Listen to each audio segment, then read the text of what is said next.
The conversation that my colleague Ruchi Bhatia had with Finance Secretary Ajay Bushan Pandey.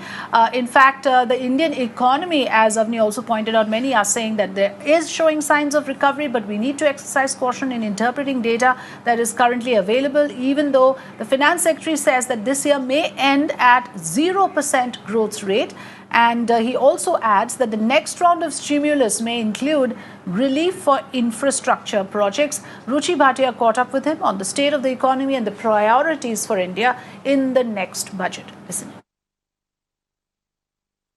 Let me first begin by talking about the state of the economy. The budget making exercise has already kick-started in Finance Ministry as well. What is the assessment of the economy so far? If you see the economy, particularly for the last 2-3 months, we have started seeing the signs of recovery.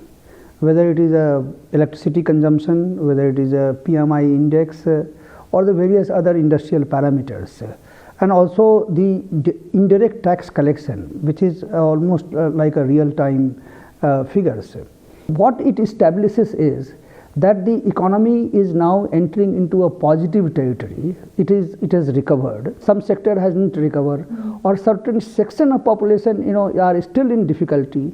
They also need to be supported. So if we continue this approach, then by the end of the year, as our finance minister has already stated, that going by these trends, we could come to a situation where our economic growth could be kind of a near zero growth kind of a situation. Right. So from the next year onwards, what we see is a very, very solid and the growth in our economy, and we will see the results. At a time like this, when we're seeing private investment not really picking up, I want to understand from you, what does the commitment to infrastructure really mean for the government?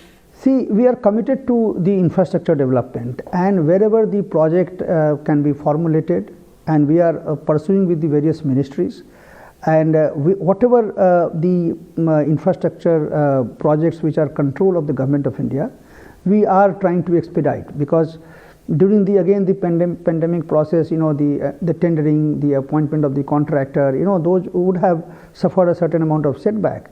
Now that everybody is now coming back to the to the normal life, so now all these process can be expedited, and we can expedite those the investment. So far the funding is concerned, let me assure you that that for these projects, the whatever money that is required and whatever the monies the various ministries can spend, our Secretary Expenditure has already stated that we will try and see that at least their the allotment or their allocation of the money does not get impacted.